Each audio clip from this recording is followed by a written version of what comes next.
예, CBS 라디오 박정희 판승부 이 부분을 열었습니다. 국민의힘 김문수 대선 후보와 그리고 한덕수 전 총리 두 사람이 후보 단일화를 위한 단판 이제 6시부터 만나서 1시간째 식사를 하면서 이야기를 나누고 있는데 그 와중에 김문수 후보의 비서실장인 김재원 비서실장이 국민의힘에서 김문수 후보를 끌어내리려고 대선 절차를 다시 시작하려고 하는 그러한 정황이 발견됐다라는 기자회견을 바로 했습니다.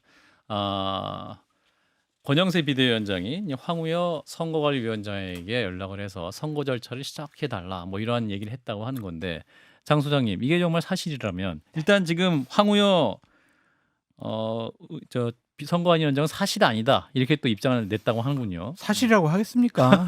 권영세 그렇죠. 뭐 비대위원장도 예, 곧 뭐 그렇긴 메시지가 하겠죠. 나오겠죠. 예, 김재원 의원이 뭐 무슨 의미로 저렇게 얘기를 했는지는 우리가 뭐 방금 전에 얘기를 했잖아요. 예. 그냥 이거 뒤에 없겠다. 음. 우리는 단일화할 생각이 없다. 그런 음. 생각이 좀 강한 것 같고요. 예, 단일화는 물 건너갔다. 그냥 우리는 그냥 버티겠다. 그냥 우리가 국민의 후보다. 딴 생각하지 말아라. 이런 경고의 메시지인 것 같습니다. 더 이상 물러나지 않겠다. 네, 그냥 버... 버티는 거죠. 버티면 이기니까요. 맞습니까? 저도 그렇게 봐요. 근데 뭐 정말 전당대회를 다시 열고 그래서 뭐 후보 교체를 하고 더군다나 아직도 입당도 안 했고 당비 한 번 안 낸 분을 제가 뭐 특별히 김문수 후보를 지지할 리도 없고 한덕수 후보를 지지할 리도 없는데 예, 그냥 절차가 그렇잖아요. 이런 건 국민소득 3만 달러 넘는 나라에서는 상상도 할 수 없는 일이에요. 예, 최소한 절차는 지켜야죠. 그래서 이제 결국에는 처음에 룰 세팅을 저렇게 하고 분위기를 김문수 후보로 쭉 몰아가고 한덕수로 가려다가 지금 여기서 마지막에서 실패한 거 아니에요. 예, 그분들이 결국엔 책임져야죠. 이거는 그냥 넘어갈 수 있는 문제가 아니에요. 근데 이제 국민의힘이 앞으로 민주정당이라는 말을 못할 것 같아요. 왜냐하면 이 자체로 이게 단일화에 성공하든 못하든 이미 이 절차 자체가 국민들이 다 봤잖아요. 예, 그러면서 국민의힘에서 민주 절차, 자유민주주의 어떻게 이 당 얘기할 수 있겠어요. 그다음에 두 번째 말씀드리면 한덕수 후보와 이 친윤 그룹들의 단일화는 실패할 거다. 라는 거 생각하는 건 예, 축구 경기 그래요. 45분에서 연장전 3분 줬는데 예, 공 돌리면 침대 추격하면 절대 1대0 상황에서 역전이라든지 동점을 못 넘습니다. 저는 그런 의미에서는 김문수 후보의 침대 축구는 성공할 것이다. 그거 민주 하시는데 민주당도요. 지난번에 공천학살할 때 그 옛날 얘기 하지 말고요. 그게 무슨 놈의 민주당이냐. 지금을 얘기해야죠. 지금을. 그 이른바 개딸이란 분들이 그 사무실 쫓아 들어가서 이재명 대표 사진 안 걸려 있다고 잠깐만요. 뭐 민주당 난도에 가까운 얘기하려면 행동할 지금의 때. 민주당은 비판할 게 없으니까 예. 아주 아니, 뭐 한 뭐가- 20년 전 얘기까지 꺼내서 막 아니, 비판하는 것 같아요. 아, 도대체 알겠습니다. 저 30명이나 되는 사람을 30번이나 탄핵을 하는 정당이 그래도 무슨 민주정당입니까? 89.73%로 된 저는 후보가 비상경 있고 잘했다는 얘기 절대 안 합니다. 잠깐만 알겠어요. 알겠고요. 황우여 전 황우여 전 선거관리위원장 이제 국민의힘 이번 경선 선거관리위원장이 이분이 이제 선거위원장 역할이 끝난 줄 알았는데 당 기조국에서 내가 해야 한다는 이야기가 나온 것으로 알고 있다. 그래서 아니다라고 하고 난 물러난다고 했다. 그리고 추가로 무슨 일을 한다고 하더라고. 그건 선관위를 새로 꾸려서 해야 한다. 이미 전당대회를 한 사람이 나서는 건 모양이 안 좋다. 이렇게 얘기를 했다고 하는데 그러니까 진짜 뭐 구체적인 진행되고 있는 게 뭐가 많네요. 있었네요. 그 김재원 비서실장의 얘기가 거의 사실이 아니냐라고 볼 수밖에 없고 사실이다. 예. 그리고 황우여 전 선거관리위원장은 나 이런 진흙탕에서 나 빠져나올 거야. 나 여기 정치적인 이미지 나 망가뜨리지 마. 나 굉장히 점잖은 분이에요. 황우여 예. 선관위원장. 나 관여 안 할 테니까 니들끼리 알아서 해. 나도 질렸어. 이거 같아요. 예. 추가로 뭐 한다는 거. 김재혁 정책 오늘 해단식 하신 입장에서 굉장히 기시감이 드실 것 같은데. 아니 아까 말씀드렸잖아요. 뭐 법조항을 다 찾아봤을 거 아닙니까? 네. 그래서 지금 보니까 뭐 우리는 수단과 방법을 가리지 않고 한덕수 총리를 하여튼 옹립을 해야겠다라는 그런 예. 움직임인 거잖아요. 지금 돌아가는 걸로만 봐서는. 그리고 이제 거기에 이제 지금 현재 후보인 김문수 후보는 결사 항전을 하고 네. 있는 그런 양상이네요. 보니까. 자 그러면 이렇게까지 해가지고 얻을 수 있는 게 뭡니까? 누가요? 그러니까 이제 당 지도부와 당권이죠 뭐. 당권. 그러니까 네. 지금 이재명 후보를 이기려고 이렇게까지 하는 것이냐 아니면 말씀하신 대 당권을 위한 것이냐.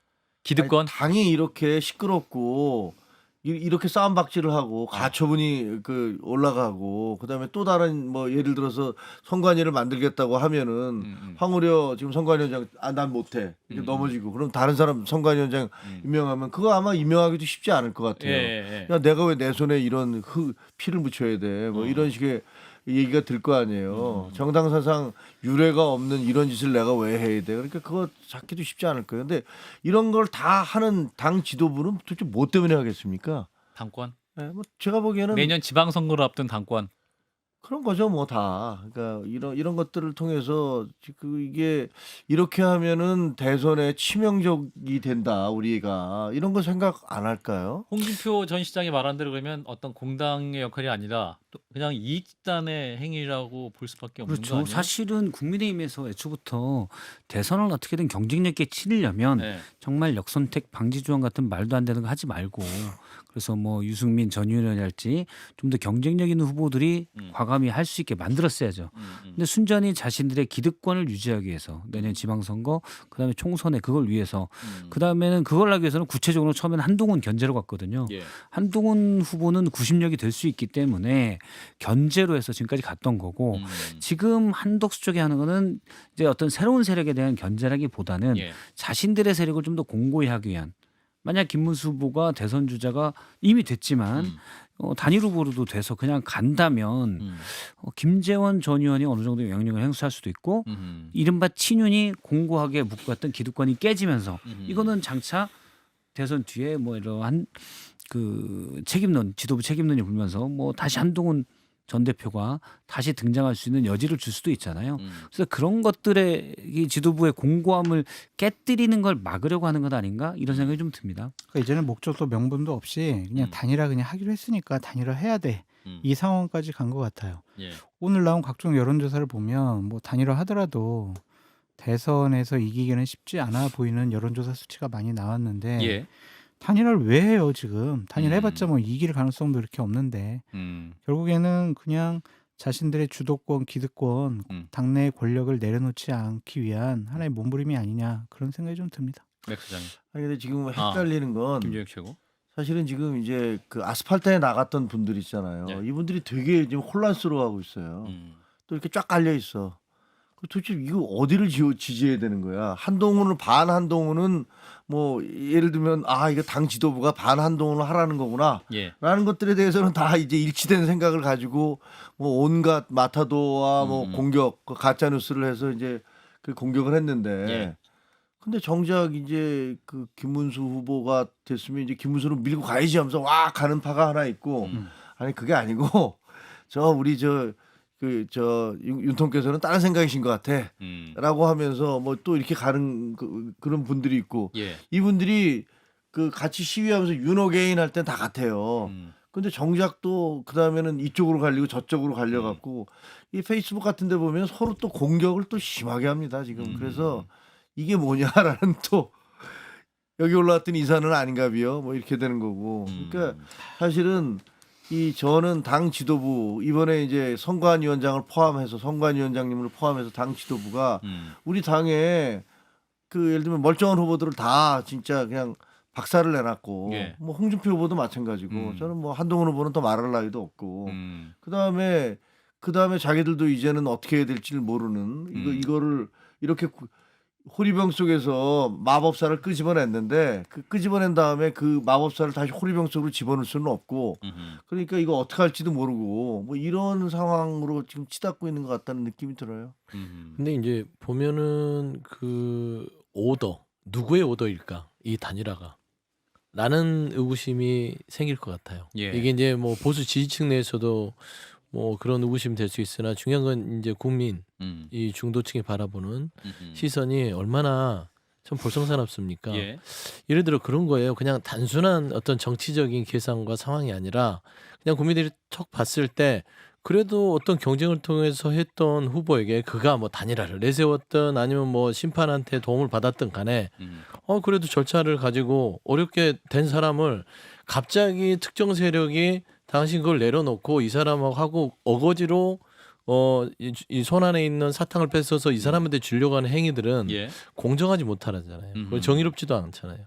그다음에 절차적으로도 상식적이지 않잖아요. 예. 그러면 국민의힘은 이미 비상식적인 일들을 끊임없이 12월 3일부터 5월 11일까지 하고 있다는 인식을 주는 것 같아요. 그래서 저는 제가 이런 말하는 것은 좀 뭐 어떤 선거 전에 오만해 보일 수도 있으나 거의 판이 대선판이 아니라 당권 레이스를 다시 한번 하고 있는 그런 국민의힘의 느낌이에요. 경우에. 예, 한덕수와 김문수의 당권 레이스 그 정도로 저는 좀 보여요. 예. 자, 국민의힘 상황 여기까지 지켜보겠습니다. 아직까지 이제 한덕수 전 총리와 김문수 후보 두 분이 식사를 마치지 않은 상황이고 이제 1시간 10분째 만남을 계속하고 있는 상황입니다. 자, 민주당 얘기로 넘어가 보죠. 민주당 오늘 또 굉장히 큰 뉴스가 나왔습니다. 왜냐하면 대법원이 이제 이재명 후보에 대한 선거법 위반 상고심의 파기환송 결정을 내리면서 그럼 이게 또 6월 3일 대선 전에 이게 확정 판결이 나올 수 있을 것이냐. 그래서 후보 자격 상실로 갈 수 있는 거 아니야? 이렇게 속도로 가면 또 이러한 우려 또 의구심이 있었는데 오늘 서울고등법원이 피고인에게 균등한 선거운동의 기회를 보장하고 재판의 공정성 논란을 없애기 위해서 재판기를 대선 이후로 연기한다 하면서 5월 15일로 예정됐던 것을 6월 18일로 연기를 했습니다. 그리고 대장동 관련 재판도 6월 24일로 연기를 했다고 하는데 자 일단 맥 소장님 네. 어떻게 보시는지? 일단은 조희대 대법원장이 쏘아올린 대선 개입의 사법적인 불신 부분들을 사법부 내의 조직에서 바로잡았다라고 저는 평가하고 싶습니다. 예. 이게 딱 어떤 사례를 닮았냐면 12월 3일 날 그 망상에 빠져서 불법 계엄을 했던 윤석열 이 전 대통령을 누가 막았었죠? 군인과 경찰들이 따르지 않았죠. 예. 결국에는 그 친위 구테타를 막았던 거는 그 안에 있었던 그 가담했던 사람들의 현명한 선택으로서 막았던 듯이 저는 조희대 대법원장의 선거 개입이 농후할 만한 그런 사법 구테타라고 칭하는 그런 행위들을 사법부의 많은 구성원들 특히 오늘 고등법원의 그냥 일반적인 결정에 있어서 그걸 막았었다라고 보는 것이고 더 이상 사법부의 판단과 과정과 절차가 정의롭지 못해서 정치 영역에서 오르락내리는 것들 별로 도움이 되지 않을 것 같다. 좀 평하고 싶습니다. 예. 자, 어떻게 보시는지 김유혁 전 최고? 아니 저는요 사법 구테타라고 그러는데 그냥 입법 구테타 비슷한 일들을 하고 있는 것 같아요. 민주당은 아니 적어도 그 검찰이든 그 혹은 재판부든 간에 예. 본인과 본인의 가족이라든가 친척이라든가 아는 사람이 있으면 재촉 사유가 되잖아요. 예. 자기 문제에 대해서는 얘기를 안 하는 거예요. 다른 사람들이 얘기하게 하는 거고. 예. 그런데 지금 뭐 민주당은요 자기 당의 그 후보에 대해서 후보에 직접 관련된 것들을 지금 법으로 막 계속 막겠다라고 하고 공격을 하고 있는 거 아닙니까? 예. 아니 이거 이래도 되는 겁니까? 적어도 본인들에 대한 건 하면 안 되는 거 아니에요. 그럼 앞으로 민주당 다수당 되면요 이 대통령이나 무슨 자기들에게 불리한 것들은 법 다 바꾸면 돼요. 다수당 뭐 190석이나 있고 대통령 됐으니까 그 뭐 거부권 행사할 것도 아니지 않습니까? 예. 그러면 다 바꾸면 돼요. 뭐든지. 뭐 이런 식으로 해서 그러면 또 한 열 몇 석 그 민주당 그 국민의힘에서 끌어오면 200석 넘으니까 개헌 저지선도 넘어갈 것이고 예. 무슨 짓도 할 수 있는 정당이 되는 거 아닙니까? 이거 괴물 정당, 괴물 정권 아닙니까? 이거 이런 식의 그 예를 들면 입법을 통해서 다수당을 차지한 다음에 자기들이 마음에 드는 법을 마음대로 정해서 사법부 판사들도 옥죄고 그다음에 자기 반대자들도 다 옥죄고 이거 히틀러 때 총통 때 했던 일 아닙니까? 그렇게 했던 일들이에요. 그래서 저는 아니 법원이 15일 날 공판을 하겠다고 발표를 하지 말든가 발표를 했다가 왜 뒤로 또 옮깁니까? 고등법원. 예. 왜 그건 그럼 처음부터 아 이건 아닙니다. 그러니까 좀 뒤로 가야겠습니다라고 해서 6월 달에 했으면 모르겠는데 5월 15일 날 하겠다가 아니 민주당에서 다 탄핵하겠다. 그리고 딱 보니까 하지 마라라고 딱 이렇게 해주세요도 아니더라고요. 뭐 하지 마라 이렇게 요구를 하더라고요. 보니까 그러고 나니까 무슨 뭐 겁이 나서 그랬나요? 근데 제가 궁금한 게 우리 고등법원께서는 우리 일반 국민들한테도 그렇게 하십니까? 일반 국민들이 저 생계가 바빠서 재판 좀 못하니까 좀 연기해 주세요 하면 그렇게 해주십니까? 안 해주시잖아요. 예. 그러면 이 권력 있는 사람들한테 그렇게 해주십니까? 그래서 저는 이게 뭐 하는 짓인가? 저는 오히려 상당히 사법부가 좀 이상하게 가고 있다라는 생각이 그 들어요. 얘기를 저 고법 공보관 얘기를 들어보시면 이게 뭐 특정 야당 대표라서 해준 게 아니라 예. 지금 대선 기간이기 때문에 공정한 선거운동을 보장하고 그게 법률상 있지요. 음. 그다음에 사법부가 대선에 개입하는 듯한 그런 불필요한 오해, 신뢰에 대한 문제가 있다라고 밝혔기 때문에 그 부분을 다시 한번 상기하시면 될 것 같습니다. 예, 박 이게 뭐 시장님. 그런 게 있잖아요. 어디까지가 뭐가 예를 들어서 뭐 한 달 전에 그러면 판단을 하면 이거는 정치에 개입하는 것이고 선거운동 기간 중 개입하지 않는 것이고 선거운동 기간 중에 재판을 하면 물론 이제 균등한 기회 보장이라는 것도 선거운동에 근데 만약 재판에서 뭔가 유죄 판단이나 예를 들어 양형을 한다거나 그렇게 되면 이거는 그러면 정치에 개입하는 것이고 여러 가지 사실은 판단의 기준들이 다른 게 쭉 있잖아요. 예. 근데 저는 제 기준으로 그냥 선거운동 기간이다. 예를 들어 뭐 3년 전에 하면은 그러면 정치인들에 대한 거는 정치인들 무조건 법원이 이런 판단을 하면 안 되냐? 그건 아니죠. 예. 그런데 뭐 어떤 분은 6개월 전까지는 괜찮다고 할 수도 있겠지만 저는 뭐 한 2달 전 이렇게 보고 각 스펙트럼의 한 지점들이 각자 다를 텐데 예. 대신 선거운동 기간 중에는 판단을 안 하는 게 맞다라고 생각합니다. 어쨌든 예. 사법 절차에 따른 공정한 진행 상황, 예를 들어서 파기환송심이 나더라도 우린 우리대로 간다고 해도 중요한 더군다나 어디 뭐 군수 보궐선거도 아니고 대통령을 뽑는 선거에 예. 유권자들에게 어떤 하나의 이미지를 줄 수 있잖아요. 예. 그럼 저는 그때는 안 하는 게 맞다고 봐요. 그래서 그런 우려들에 대해서 서울고법이 현명한 판단을 내렸다 이렇게 생각을 합니다. 예. 장 소장님은 민주당의 협박에 굴복한 것이다라고 볼 수밖에 없죠. 고등법원이 네, 오늘 뭐 공보관이 예. 여러 가지 뭐 좋은 얘기를 다 했던데 네. 그럼 처음부터 이렇게 얘기를 했었어야죠. 처음부터 그러면 공정한 대선을 위해서 우리가 판결은 대선 이후 하겠습니다. 처음부터 얘기했어야 되는데 예. 민주당이 탄핵한다, 법을 바꾸겠다라고 하니까 지금 아주 뒤로 물러났잖아요. 그러니까 재판이 헌법과 법률과 양심에 의해서 이루어져야 한다라고 헌법에 있는데 그것이 아니라 정치권의 압력에 의해서 재판의 결과, 심리의 판단 이런 것이 달라질 수 있겠구나. 사법부의 불신이 더 커질 수 있겠구나라는 생각이 드는데 어쨌든 고법에서 이렇게 판단했으면 이것 또한 존중해야 된다. 저는 거듭 말씀드립니다. 참고 사람이 하는 말씀드리면 일이니까. 이재명 후보가 예. 법적 대응을 절차대로 한 거예요. 재판 길 변경 신청을 했고 고법에 받아들인 거고요. 예. 사실상 그렇게 대부분 합니다. 어떤 중요한 일이 있고 중차대한 일이 있으면 길을 좀 변경해 주십시오. 재판을 받는 것보다 이 일이라는 자체가 저에게 매우 중요합니다라고 예. 요청을 했을 때 고법이 받아준 것이고 저는 왜 이 민주당의 압박이나 이 정치권의 압박에 사법부가 흔들리지 않았다고 제가 주장하는 바는 최소한 그 안에 있는 구성원들의 발언이나 반발이 없었다면 제가 장수님 말에 대해서 그런 부분도 작용했겠구나 하는데 부산, 청주, 서울중앙지법에 30년 이상 근무하는 판사들이 사법부의 신뢰를 놓고 조희대 대법원장에 대한 사퇴까지 요구하고 있는 상황이에요. 포트라넷에 이제 부장판사들이 그렇죠. 글을 올렸죠. 그다음에 전국 법관회의를 열어서 이거는 논의를 해야 된다.